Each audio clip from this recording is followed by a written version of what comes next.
Esta é a sala de aula virtual da Escola de Botânica, fique à vontade. Eu me chamo Anderson Santos, sou biólogo e botânico, e este conteúdo faz parte do curso Introdução à Botânica.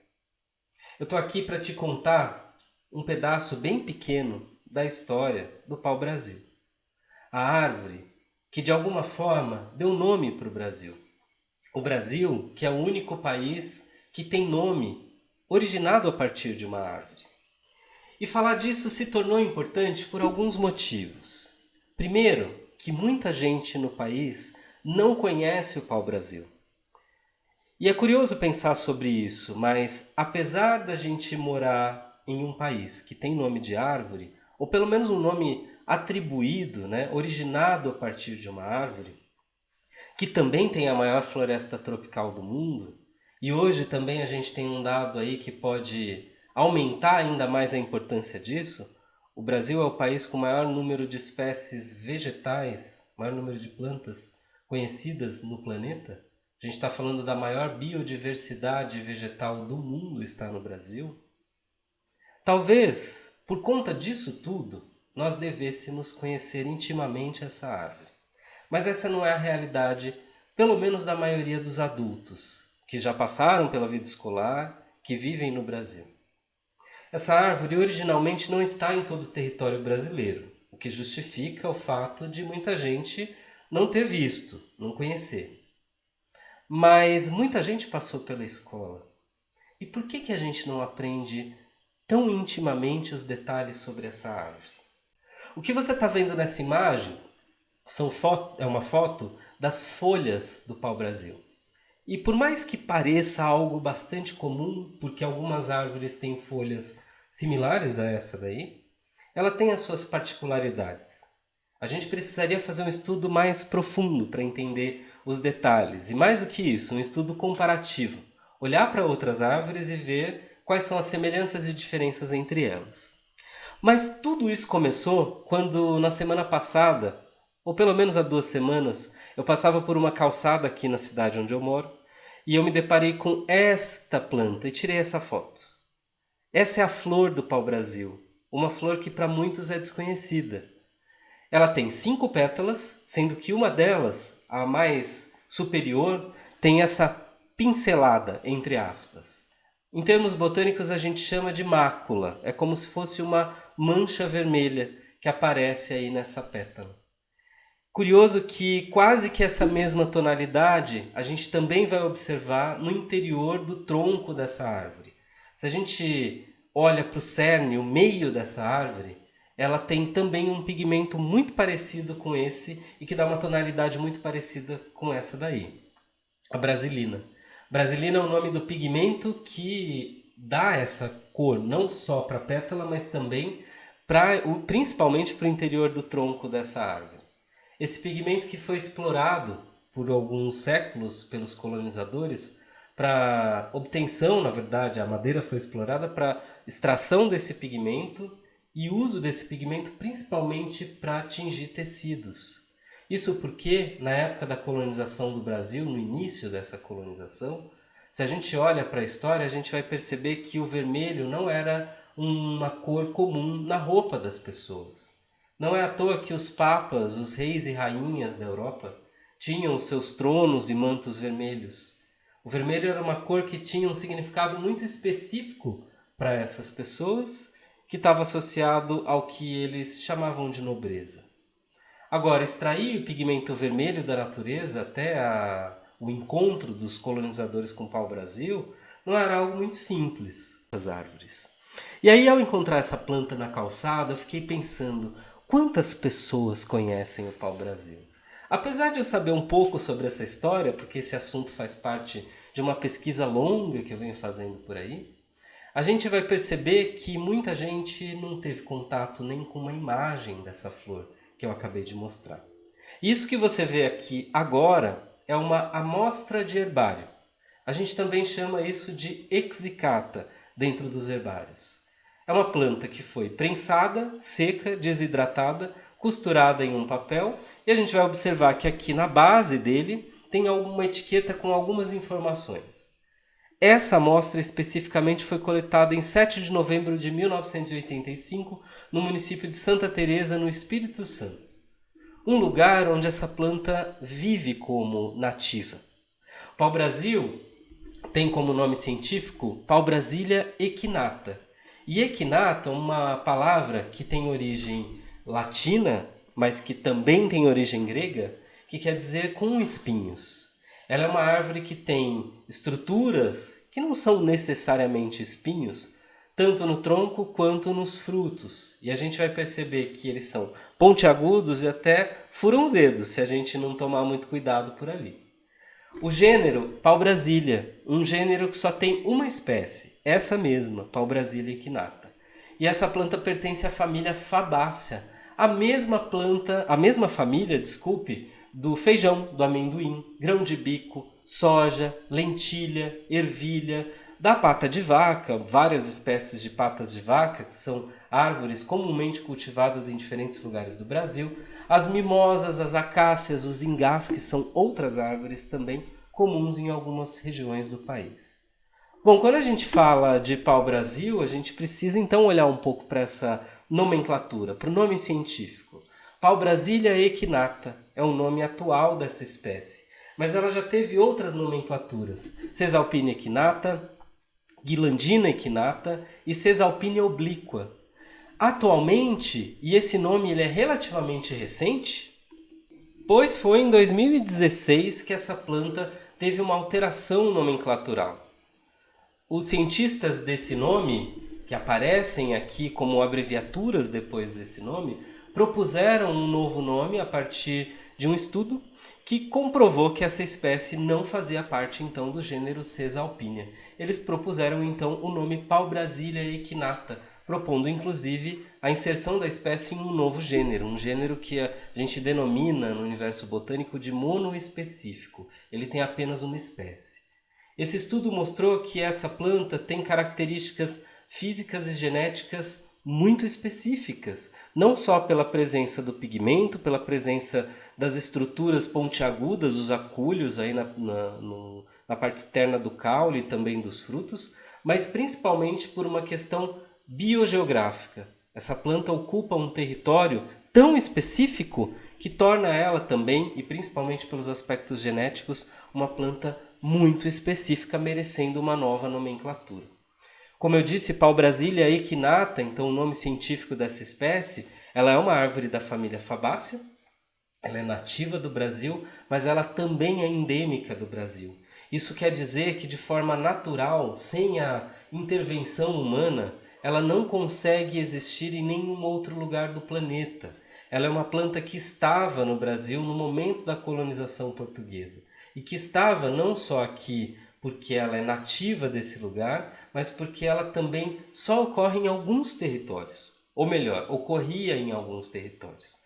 Esse mapa que a gente vê aqui, ele foi extraído do Centro Nacional de Conservação da Flora, um departamento do Instituto de Pesquisas do Jardim Botânico do Rio de Janeiro, que tem como propósito fazer um levantamento aí das espécies que correm risco ou ameaça de extinção. E o pau-brasil, ele está nessa listagem, já vou até te contar um pouco mais sobre isso. Mas o que eu quero te mostrar nesse momento são detalhes, esses pontinhos avermelhados que aparecem no mapa, que mostram então que na atualidade essa espécie ela só ocorre de forma nativa dentro de unidades de conservação no Brasil, ou seja, parques estaduais, parques nacionais e outras áreas de conservação propostas pelo Sistema Nacional de Unidades de Conservação, nos estados de Alagoas, Bahia, Paraíba, Pernambuco, Rio Grande do Norte, Sergipe, Espírito Santo e Rio de Janeiro. São nesses pontinhos avermelhados onde a gente consegue ainda encontrar populações de pau-brasil ocorrendo de forma nativa, árvores que não foram plantadas por seres humanos, não foram plantadas por pessoas necessariamente, mas que estão ali vivendo dentro dessas unidades de conservação. De forma, então, nativa e endêmica, ela é uma árvore que ocorre na Mata Atlântica, na floresta estacional semidecidual, na floresta umbrófila densa e nas restingas, mas vale uma ressalva para as restingas. O fato das restingas, que são territórios muito mais próximos ao mar, mais próximos ao Oceano Atlântico, né, sofrem atualmente, e não só atualmente, mas há bastante tempo, impacto, né, da agressão, principalmente do crescimento imobiliário, do desmatamento e da destruição da restinga. A gente vai perceber que é um dos ambientes mais vulneráveis aí dentro do território da Mata Atlântica, principalmente por ser uma área de muito difícil reflorestamento ou recomposição desses territórios que são as restingas. E o pau-brasil é uma árvore que estava ocorrendo, né? Ocorria antes dessa grande extração predatória da madeira dentro das áreas de restinga. Aqui a gente consegue ver características então desse tronco, né? É uma árvore que pode atingir aí de 15 até 20 metros de altura. Ela tem acúleos, é como tecnicamente em botânica a gente vai chamar essas estruturas que se assemelham aos espinhos. Elas não são espinhos porque os acúleos eles estão apenas na superfície da casca dessa árvore. E isso faz com que seja uma estrutura morfologicamente diferente, né? É uma coloração, o tronco em geral avermelhada, como a gente consegue ver aqui nessas ranhuras que aparecem. O cerne, que é a parte central, é bem vermelho, né? E a espécie tem outros nomes populares também. Então, pau-brasil é o mais comum, mas pau de Pernambuco, principalmente em Pernambuco, é um nome bastante comum por lá também. Ibirapitanga, Orabutã, Brasileto, Ibirapita, Ibirapitã, Muirapiranga, Árvore do Brasil. São alguns dos nomes que a gente encontra então para o pau-brasil como nomes populares. Os tupinambás, que habitavam diferentes regiões da costa brasileira, eles chamavam então o pau-brasil e chamam ainda de Ibirapitanga, que vem do tupi. Ibirá é pau ou madeira e pitanga vermelha, Ibirapitanga. Pitanga, lembra sempre da pitanga fruta vermelha, tá? Então é madeira vermelha ou árvore vermelha ou pau vermelho, como também pode ser chamado na língua portuguesa. Muito antes do processo, né, da chegada da colonização, que fez um processo devastador aí, não só nas populações de pau-brasil, mas da Mata Atlântica como um todo, os povos originários, não só os tupinambá, mas também outros povos originários do Brasil, já conheciam a árvore, já faziam uso do pigmento, principalmente para atingir objetos e outros artefatos aí de vermelho. Era uma fonte de obtenção do pigmento vermelho. Como eu mencionei, o Centro Nacional, de Conservação da Flora, associado então ao Jardim Botânico do Rio de Janeiro, menciona a espécie pau-brasilia equinata, a lista das espécies ameaçadas de extinção ou em risco de extinção no Brasil. A IUCN, que é uma instituição internacional que também faz esse tipo de avaliação, vem analisando então também os dados biológicos de ocorrência e biogeográficos de ocorrência dessa árvore em diferentes lugares do Brasil, e ela também é citada na lista internacional das plantas ameaçadas de extinção como uma espécie em risco de ser extinta. E muita gente fica em dúvida em relação a isso, porque às vezes vê na calçada da cidade, da área urbana, fala, mas tem tanto pau-brasil plantado por aqui, como que pode estar em extinção ou em risco de extinção, que é a terminologia mais adequada para a gente usar. Quando a gente fala da extinção de uma espécie vegetal, a gente está falando da extinção do território dela, principalmente, da área de ocorrência natural. Uma coisa é uma árvore ser cultivada em uma calçada, implantada por um projeto de arborização, você plantar em um sítio, você pegar a semente dela e colocar num vaso e cultivar na sua casa. A outra coisa é uma espécie vegetal ter a capacidade de existir sem a participação humana. Quando a gente fala de espécies que estão em risco de extinção, a gente está falando de espécies que estão perdendo as suas áreas naturais a ponto de, daqui a algum tempo, depender da ação humana, depender da espécie humana, para que elas consigam aí gerar, né, os seus novos brotos, frutos, sementes. Então precisaria da intervenção humana, do plantio humano, para que elas pudessem ter continuidade aí nos seus ciclos de vida natural. Então, claro que são análises muito mais complexas do que isso, eu estou tentando aqui de uma maneira muito simplificada resumir, né? Eu acho que um entendimento mais básico mesmo disso, mas a árvore na calçada não entra na conta quando a gente vai fazer uma análise ecológica daquilo que está ou não está em risco de extinção. E aí eu trago de novo essa reflexão de que o Brasil é a única nação do mundo cujo nome se origina de uma árvore. Talvez fosse muito importante que a gente conhecesse mais dessa espécie. E eu não estou falando para você que mora na Amazônia, porque você viu que lá no mapa do Centro Nacional de Conservação da Flora, essa espécie ela é originária da Mata Atlântica. Mas dado o seu valor histórico e principalmente o processo predatório no qual essa planta sofreu, talvez nós devêssemos conhecer mais um pouco sobre isso.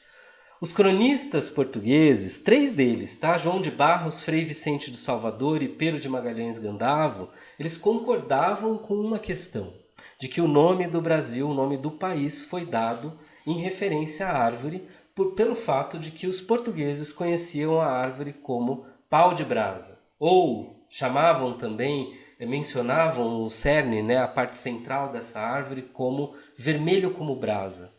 Essa brasa, né, que tem a ver com essa coloração avermelhada, é o que vai dar nome para esse país. Ou seja, de uma maneira direta, está relacionado à árvore e o nome do país.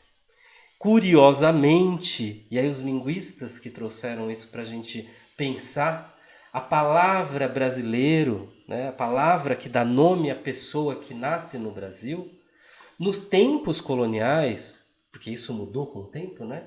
Era o significado do tirador de pau-brasil, aquele que cortava, que comercializava, que trabalhava na extração dessa madeira. Não era, naquela época, a pessoa que nascia no país. Vale lembrar que na língua portuguesa o sufixo eiro tem a ver com profissão. Assim como o padeiro faz pão, o brasileiro era aquele que extraía a madeira do pau-brasil. Claro que posteriormente essa palavra ganhou um novo significado e a palavra brasileiro passou então a designar essas pessoas que nascem nesse território. Mas é curioso pensar na origem disso tudo, né? Pensar em como a gente vem se relacionando com essa planta.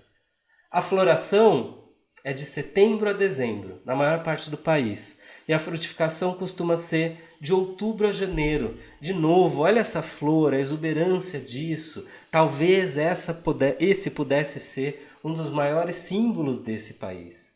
Mas eu estou aqui justamente para te aproximar desse assunto. E para te mostrar que a gente às vezes é enganado em diferentes lugares.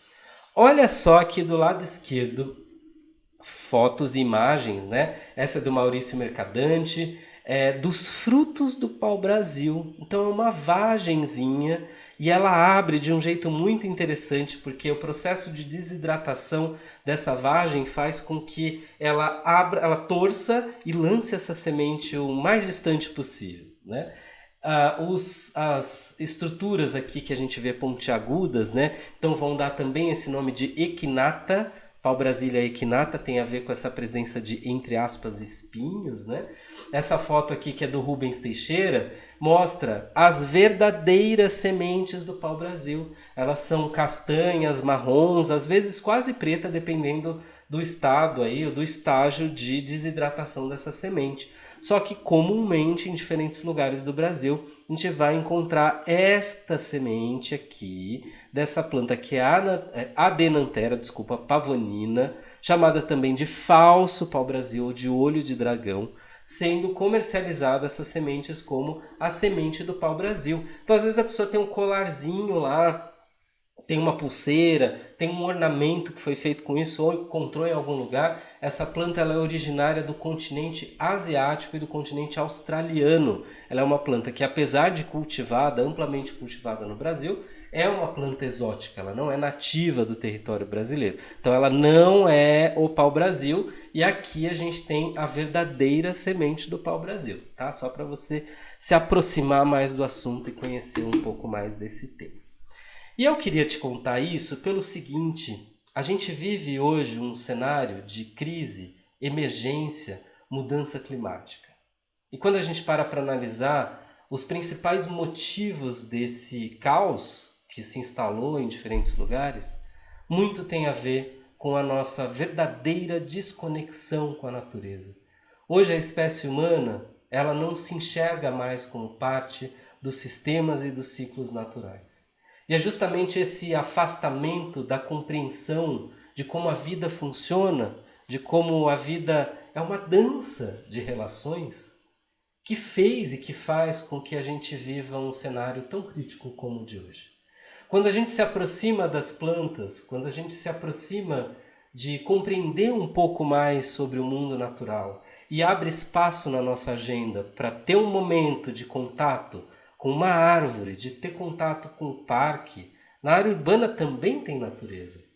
Em todo lugar tem natureza. A gente é, inclusive, parte da natureza. Preciso te lembrar disso. Quando a gente abre espaço nessa agenda para conviver com o mundo natural, para prestar um pouco mais de atenção nesses movimentos, seja do desabrochar de uma flor, de um passarinho que chega numa árvore, do amanhecer, do sol que nasce e o sol que se põe, tudo isso são movimentos que vão dando para a gente um novo ritmo. Porque tem uma coisa que acontece no mundo natural que já é um pouco diferente com a vida humana, apesar da gente também fazer parte dessa história. Na natureza, é difícil a gente corromper alguns ritmos. Apesar da gente ver hoje um cenário de crise climática instalado em diferentes lugares, só tem um jeito da gente converter tudo isso. Se aproximando de novo dos ritmos naturais, olhando de novo para as plantas, olhando para os animais, olhando para os ambientes naturais e respeitando tudo isso. Quando a gente passa a compreender um pouquinho mais esse simbolismo, parece uma bobagem, mas da história da árvore que dá nome para o Brasil, é um jeitinho, parece sutil, mas na verdade é um jeitinho muito importante da gente ganhar um novo símbolo, que talvez devesse ser o símbolo desde sempre desse território. É um jeitinho da gente conhecer um pouco mais a natureza que circunda, que está em volta da gente. Quando a gente conhece um pouco mais da história do pau-brasil, a gente se torna um pouco mais brasilianos ou brasileiros. Eu queria que você soubesse que estudar as plantas é um jeito também de estar perto da natureza. Observar as plantas, observar os ritmos naturais, também é um jeito de estar perto da natureza. E isso serve para qualquer pessoa. Não tem a ver com profissão, não tem a ver com idade, não tem a ver com gosto. Tem a ver com o fato de que somos uma espécie que precisa se integrar ao mundo natural novamente. Eu deixo um convite aqui para que você acompanhe os conteúdos da Escola de Botânica. A gente também tem, como eu mencionei, esse conteúdo faz parte do curso Introdução à Botânica, um curso online que conta com 12 aulas, 12 módulos, né? Divididos aí em 12 aulas, são 3 aulas para cada módulo. Aulas são gravadas, sempre tem materiais complementares para cada assunto que é tratado, o que significa que você vai conseguir estudar muito mais do que apenas vendo esses vídeos. Você vai ter 2 anos de acesso a todo esse conteúdo, você assiste quando quiser e você encontra todas as informações em escoladebotanica.com.br. Se você gostou deste conteúdo, assina o sininho para seguir o nosso canal, vai lá, curte esse vídeo, comenta, compartilha. Qualquer compartilhamento ajuda a gente a chegar mais longe. Como eu disse no começo, eu sou o Anderson. Muito obrigado por acompanhar esse vídeo até aqui. A gente se vê no próximo encontro. Até lá!